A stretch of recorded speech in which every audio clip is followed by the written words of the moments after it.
This is not the church of Joseph Smith. I bless you with a desire to repent, to repent, to repent.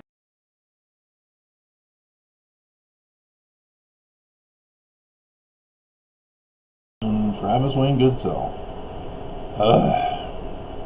I'd gotten some new apps yesterday, and one of them thought it could dominate my system, so I had to shut it off. Speaking of apps,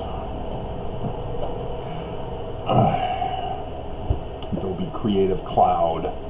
Cloud was the worst invention ever created. I woke up late today because I had a dream that woke me up, and then instead of staying up to do the video of it for you, I went back to bed, but I wrote it down, took notes. So woke up late, went running. I came back, turned on the computer, and all hell broke loose. So I was trying to figure it out. But you don't hear the air conditioners, do ya? It's getting colder. Told ya, we're getting a frost for Easter Sunday. Alright, so in the dream, I was secretly fleeing an organization. I wonder what organization it was symbolizing. And a military leader had joined, or just appeared to inform us, or that he was going to help us, that there was already planned to help us flee. And there was others that were with me to help join.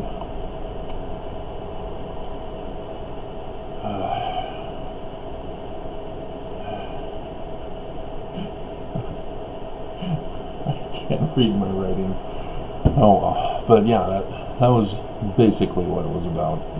Was that I was planning to flee an organization, and then others joined me, and then the military general appeared and said that there was an operation underway to help us flee,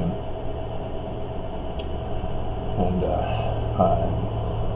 I remember seeing a type of GPS mapping that showed their scanners scanning for us, and we were underground in a tunnel maze thing, and I watched as they scanned over the top of our circle, but kept on going. They couldn't identify us because the general had set things up to keep us hidden, and so it was necessary that we follow his orders so that we remain hidden from their scanners. So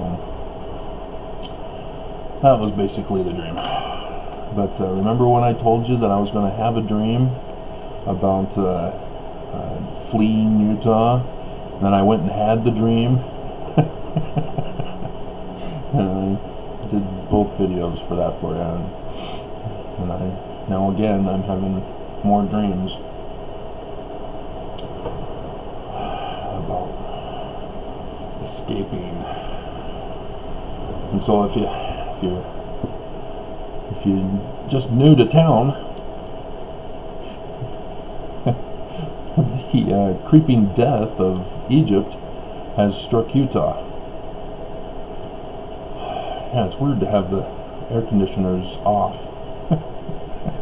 I'm expecting noise in the background, and all I hear is the air conditioning noise from the main unit that is a piece of junk. And it's still early in the morning, so it's quiet outside. Just the occasional car driving by. It's the second day of Passover.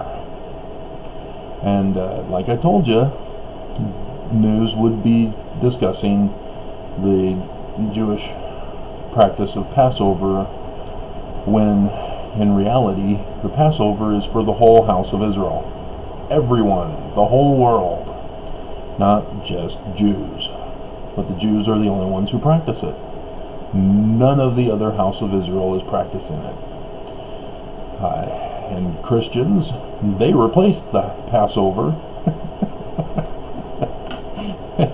with their created God based upon their church. Can you believe Nelson pulled that stunt and Mormons fell for it? Unbelievable.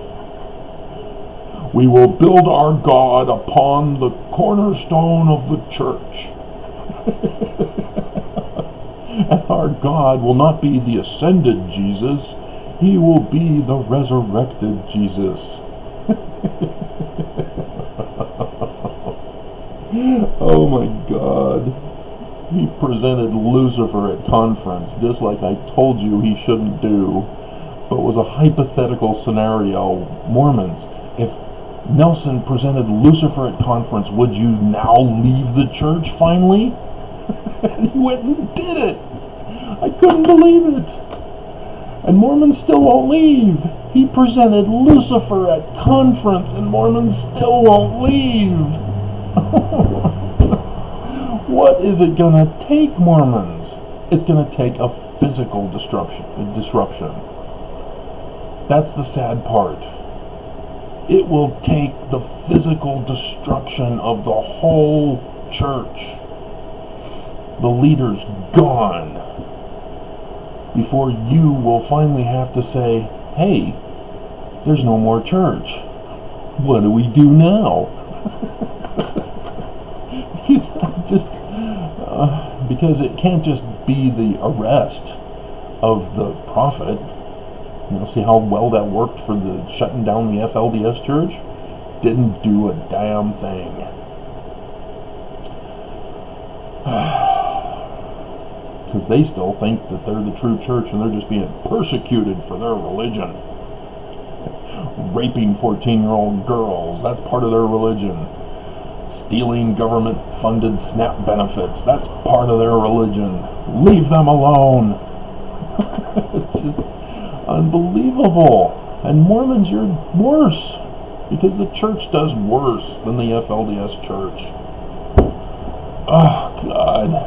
And so, yeah, like I told you, the news was going to talk about the Jews celebrating Passover and completely skipping that it was supposed to be everybody in the world. So, yeah, Rachel Maddow did it too, as she's exposed herself as Christian, and I think even Catholic. She was talking about the church practice, and it sounded Catholic. I don't think she told us exactly. She just said that her and her partner go to a specific church,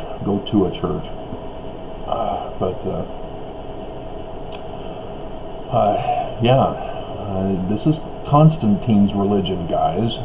This is Constantine who was the originator of the Nelson stunt in conference. He created a god, the homoousios god. Brand new Greek word, brand new god. And every Christian fell for it. They had no choice. The bishops won't get funding for their churches if they don't submit to Constantine's new god. And so, yeah, money was more important than the true God, and thus gave birth to Christianity. Sorry, Christians, that's your history. You think Mormon history is a scandal? Your own is also a scandal. You know, the beam and the moat. And so, so Constantine created the Jesus that everybody thinks appeared in Jerusalem and died around 33 AD. And so today is Good Friday, that Christian holiday from Constantine, of which they celebrate the assassination of Jesus. That's right, the assassination of Jesus. He's not supposed to die.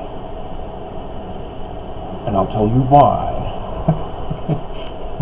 As I start my rhyme, women, you of all people, of all sexes, and there's only two, you know of the symbolism behind the truth of the real Jesus. What? Yes, you were born to this end. Because what happens when you hit puberty? Yeah, the sacrifice of the firstborn. The blood. Mother, the blood. And that signifies that you are ready to give birth to mankind. Because the sacrifice has begun from the beginning, from the outset. So, wait a minute, Travis, where is it in the scriptures of this sacrifice at the beginning? Cain and Abel? Hello? Anybody listening? Yes, Abel is Jesus. He's the one you're supposed to be looking to. He's not the symbol. He is the one. And so, that's the origin of religion, as written by the post-captivity Jewish author of the Bible, many millennia away. And so yes, he screwed it up. It's not translated correctly, Mormons. What? Oh, yeah, plain and precious truths were taken out of the Bible. Oh, wow. But Nelson says we're hinge pointing away from the Book of Mormon. We're hinge pointing away from Joseph, our founder. We're hinge pointing away from our God. We've got a new idol God now, whose foundation is the church. And so yes, women, after you shed the blood of the firstborn, signifying you are ready to give birth to mankind, the first child is the birthright blessing son, the firstborn. He's not supposed to die. He's supposed to restore the kingdom of his father. As the birthright blessing son, he is to take over the tribal unit as the king and as the great high priest. Birthright and the blessing. He's supposed to get the double portion.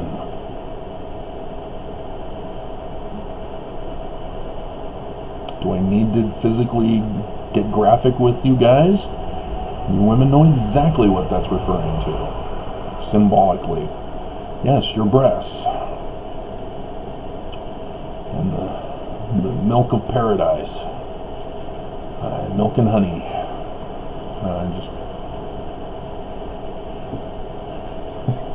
Anyway, and so that's the symbolism, is that in the beginning is the death of Jesus, as you have wrongfully called him, and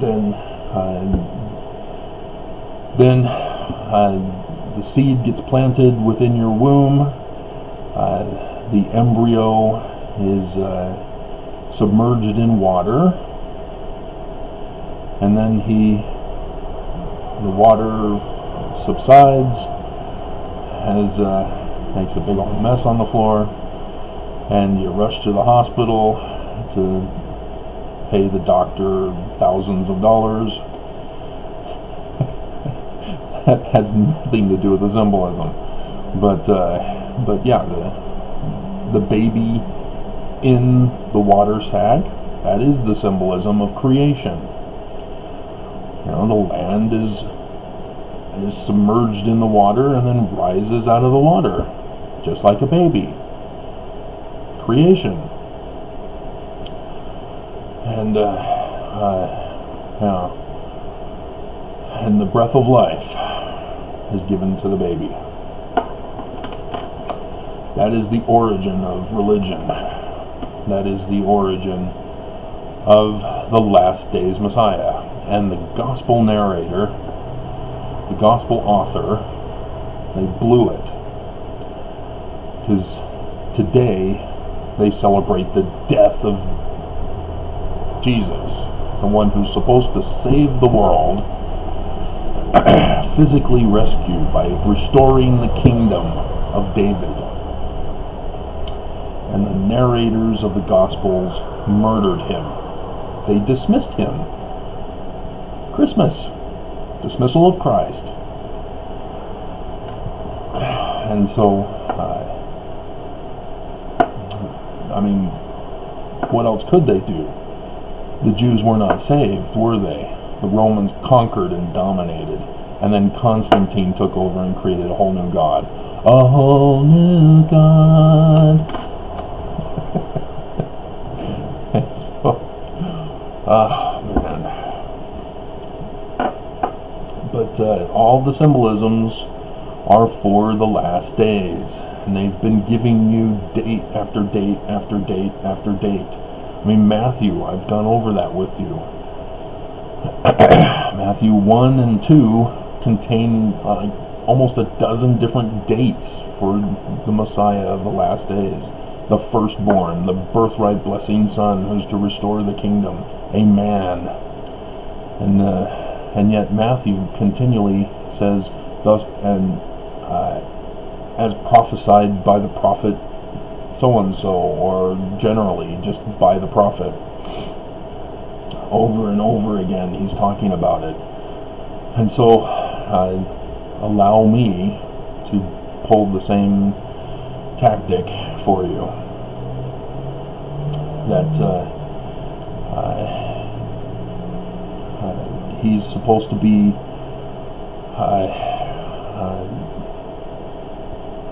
born in America, in the city of merchandise, next to the land of oaks, cedars of Lebanon. And so, yes, he's supposed to be born in San Francisco, living in Oakland. He's supposed to be moving to the great waters, as prophesied again. I should have been telling you, as prophesied by Ezekiel. All of these were Ezekiel's prophecies. And so he'll move to the Great Lakes of Michigan, as prophesied by Ezekiel. He'll be a hiker of the eternal mountains, as prophesied in the Torah. And we'll move to the top of the mountains, again, Ezekiel. He will have a dream where he will receive the keys of the priesthood. Numbers chapter 12 from the Torah, with also the burning bush incident, which was a dream, according to Numbers chapter 12. And he will burn his tongue on a hot coal, as he also burns his thumb from the hot coal, as prophesied in the book of Jasher, which is a general prophet, because we're not sure who it is.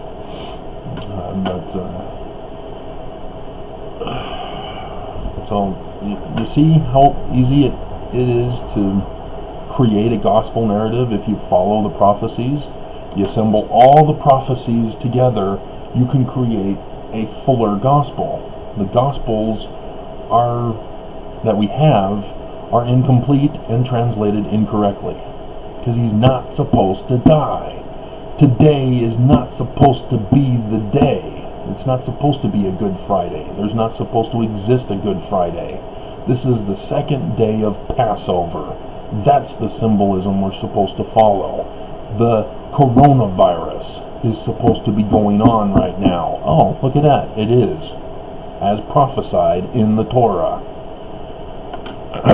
And so that's the whole problem, is that the people who run this world, the corrupt enemy of mankind, they know these facts. They know the prophecies of the Bible, the correct prophecies of the Bible. They know their good old buddy Constantine and how he fooled everyone to blindly lead them down the paths of darkness, away from the tree of life. with the iron rod, the true Word of God, translated correctly and complete and full. They purposely destroyed the Bible to help perpetuate their new God, and then purposely set up the 4 horsemen of the apocalypse, the kings of the world, the 4 kings, to cause this apocalypse, because they knew that this was the time. They knew the dates that were given, because anybody can. You just get a stellarium program. Oh, there it is. It's that simple. I figured it out. And so they figured it out too. And so they knew the dates. They knew. And so when September 23rd, 2017 was coming around, all of a sudden everybody starts joking about Trump being the man-child, but in the sense of a baby. And then Trump goes on to call himself the chosen one. And 2018, I think it was, yeah, because that was when the comment. And so the Justin, or Federline, or whatever his name is, who does the backmasking on his music,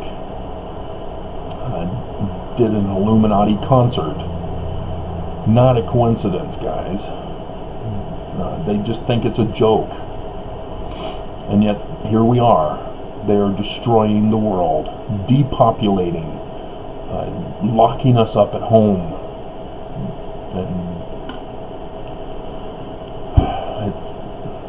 that's exactly what was planned, and we all knew it because they let us know what their plans were.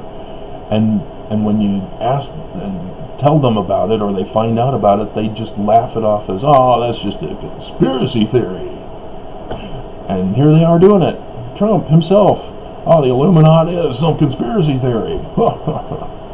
And here he is doing it. Exactly as the Illuminati planned to do, Trump is doing it, and yet he's dismissing the whole thing as a joke. Some fake news. And he's doing it. And people don't get it, because it's Trump's people who voted him in, who believed in all of that. The Illuminati. Illuminati, you've come to take control. You can take our heartbeat, but you can't take our soul. We all shall be free. You remember that? And yet everybody got fooled. Everybody got played. And Trump's people are now dying. The devil does not support his own.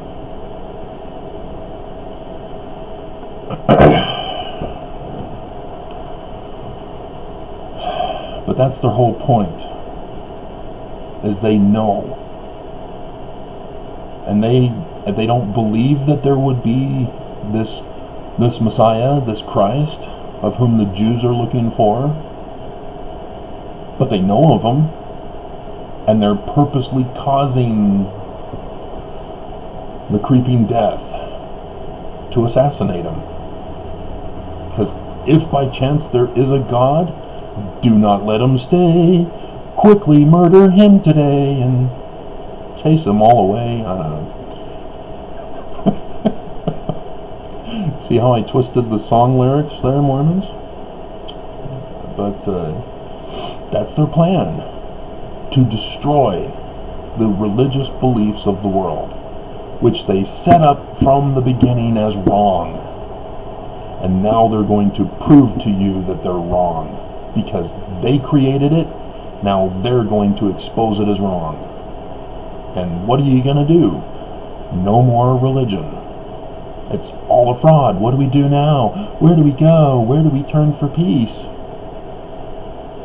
That was their plan. And I told you about it. Albert Pike wrote the letter to Giuseppe Mazzini, the leader of the Scottish Rites Illuminati, because the Illuminati infiltrated the Scottish Rites. Brigham Young, hello, he did the exact same process. He found out that the Smiths were the ones responsible for stopping their plans to take over America.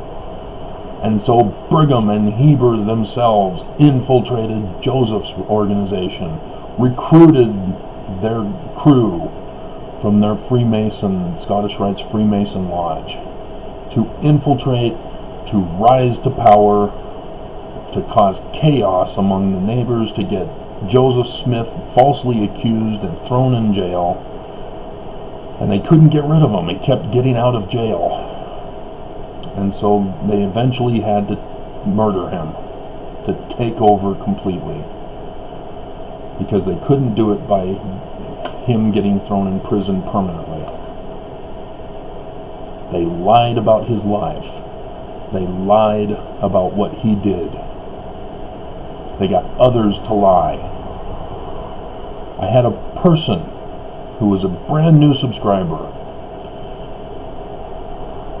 and then she comments, "The Joseph Smith papers say that Joseph Smith was a polygamist." Of course they do. But does it show it in Joseph's writing? No, it's the commentary. It's the false documentation by Willard Smith. You got to look at what it is you're looking at, what it is you're reading. Don't just trust whatever they tell you to read. And yes, there are a bunch of females who said, "Oh yes, Joseph Smith came to me and he raped me. And I had this baby." They've done the DNA. No, it's not Joseph's. It's the original father. She lied. They all lied. Why? Because they had to if they were going to live. Because the woman of today can't just go out. The women of today can go out and get their own job. It's a little tough if you have a rape baby, because the government of Utah hates you and wants you dead, wants you to give up that baby to a good Mormon household with a man and a woman. But it can be done. Back then, it couldn't be done. Women had no rights. You couldn't own property. You couldn't get a job. You relied on a husband to take care of you. And so here you have Mormon women. The founder is dead. And Brigham Young is packing his bags and fleeing the country. And he needs women because one ain't good enough for him. And so he says, "Hey, you get sealed to Joseph, we'll take care of you.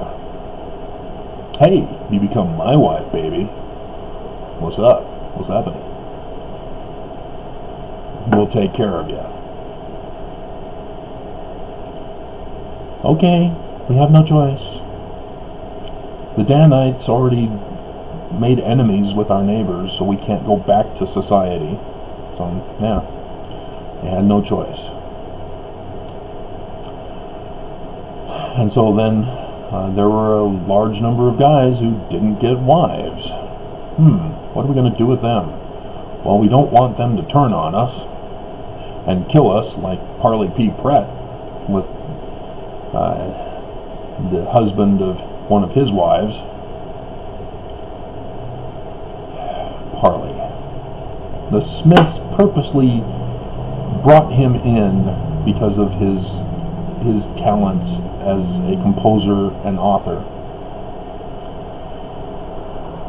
They even purposely plagiarized some of his work in the Book of Mormon at the beginning and a little bit at the end, specifically so that Parley would read it and go, "Hey, I like this. This sounds awesome. This is like something I would have written." and then he goes and joins Brigham because he wasn't a part of it. The Smiths kept him out. Sidney Rigdon kept him out. But they knew his talents.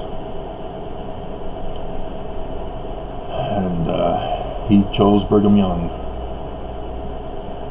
after Smith died, because he knew nothing of it. And then the husband of one of his wives came to the Salt Lake Valley and murdered him. So that's the real story, Huntsman Jr. and Romney, who are descendants of Martin, or no, you're Martin Harris, aren't you? You're not Parley P. Pratt, or are you Parley P. Pratt? Which is it?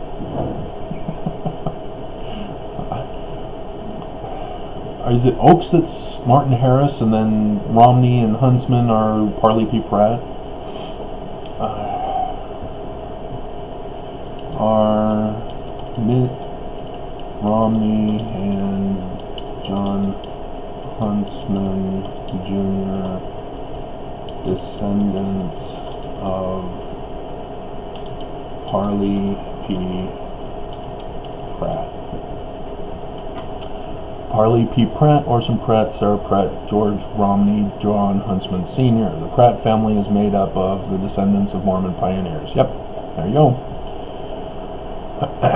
It is Pratt. So yes, Oaks is Martin Harris. And unbelievable with Oaks. Unbelievable. He's the devil in all this. He's the voice of the devil on Nelson's shoulder. On the right side, nonetheless. He's always on the right side, whispering in Nelson's ear, no, you need to say this. No, you need to say that. It's supposed to be this, Nelson. Say this. Have you been paying attention this whole time? Oaks is always correcting him. And so, yes, Oaks is that little devil demon voice of Nelson. And he knows damn well about what their plans are for polygamy. But he's from Martin Harris. Martin Harris was clueless about the Book of Mormon. He was just the money man. But he followed Brigham Young also, because he didn't know anything about the origin of the church and the whole anti-Mason movement. Martin Harris was an anti-Mason. He was on the committee in Palmyra. And yet the Smiths are using him because he's got the money and Joseph has the connection. And so they have to distract him away from Freemasonry with a little hat trick that Joseph knows. That's Joseph's assignment. While Senior and the Cowdreys are involved in their new Israelite practice of counterfeiting, making metal plates to represent other things, but that's what you need to send to the print press for printing. And so they did it at their coopersmith shop, as they needed copper for the bands for gunpowder.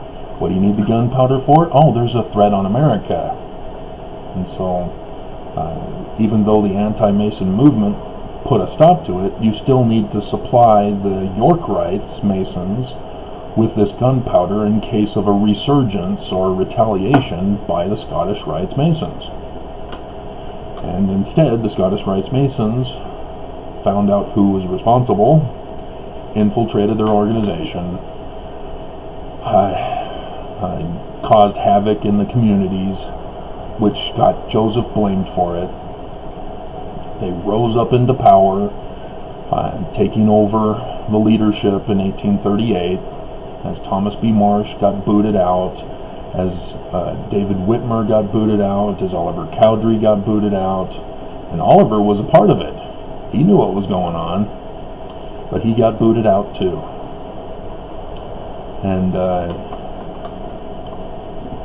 that was the 1838 leadership crisis that I'm the one who's named that the leadership crisis.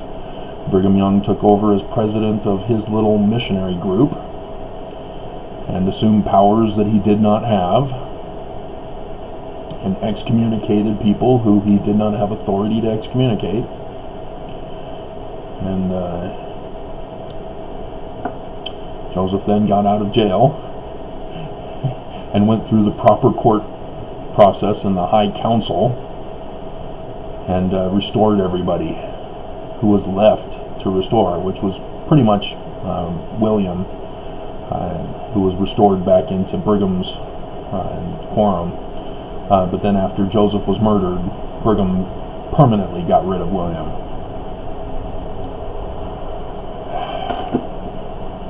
And Mormons just don't see it because the church won't tell it accurately.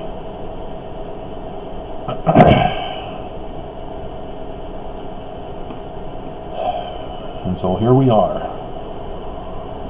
The apocalypse, caused by corrupt man, knowing that this is the symbolism that all Christians, Mormons, Jews, even Islam, are looking for, so that they can destroy the false gods that they created.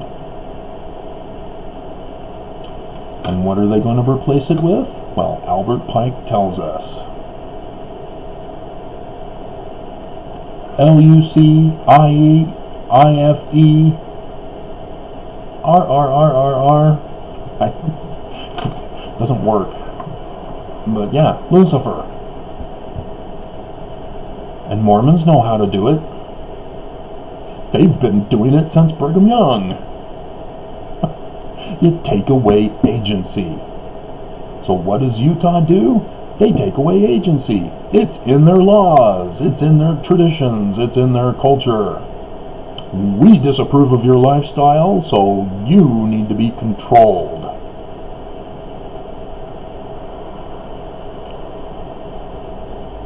Do not understand how that's working in Mormon society. You ever been arrested? You have to plead guilty. You have to confess your crime. You don't go to court unless you're rich. If you decide that you're innocent, what happens? You get locked up in jail. And why? Because you're not rich. You're poor. You can't afford to bail out. And so what happens? Your life is destroyed. You lose your home. You lose your family.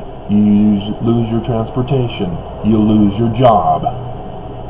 Your life is over because you refused to accept responsibility for your actions. That's taking away your agency. And it's been here the whole time. You are not free to choose. A dichotomy choice is not a choice. Choice is when you have options. And options. And it's not the options that Flo tells us.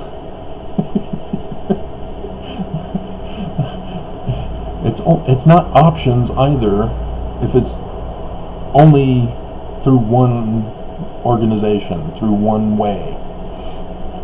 Yes, you have plenty of options as a Mormon as long as you choose Mormon. That's not agency either. And that's been the practice, that's been the tradition, that's been the culture, it's in your mindset, that's how you think. And how do I know that? Born and raised Mormon, 50 years. My parents were alt-right Mormons. Alt-right Nazi Mormons. GOP Mormons. My dad was a Democrat, but my mom made sure to turn him to the dark side of the force. Even though Democrats are communists, which is also wrong, but nevertheless. And so, yeah, I know exactly how it works. I would read Moses, chapter 4, verses 1 through 4. And then I'd go home, walk out of my bedroom door, and there's my mom to fulfill the scripture. If I'm going to see you and you're not working, you need to get to work. I'll give you a list of honeydews. Mommy dews is what they actually are. Honeydews for dad, mommy dews for kids. And so yes, as kids we knew to stay away from mom's eyesight. If we were in mom's eyesight and we weren't working, she gave us a list to do. That was her threat to us. And so I stayed in my bedroom.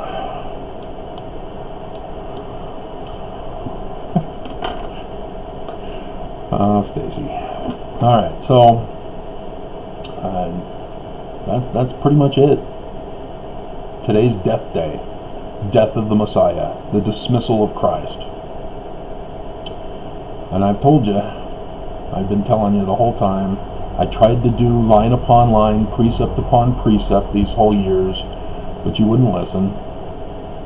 And so now I've got to be bolder, because we're supposed to be at the end here, and you're not listening, and so, yeah. Death to tyrants. What is the Latin phrase? There is the Latin phrase, and it was in a movie.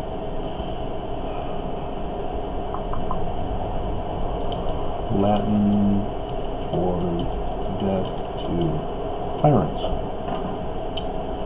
Mors tyrannus. Sic semper tyrannus. Thus always to tyrants. Yep. Sic semper tyrannus. Mors tyrannus.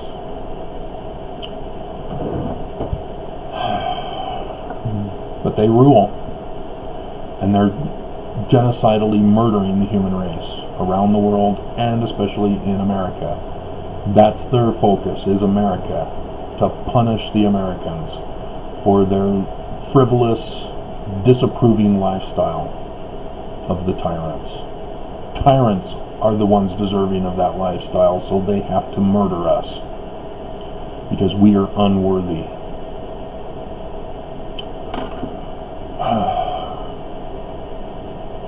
And so they're killing our God, dismissing him. They created him, now they're dismissing him, using the false religion and the traditions and the holy days. Good Friday. It's all a fraud.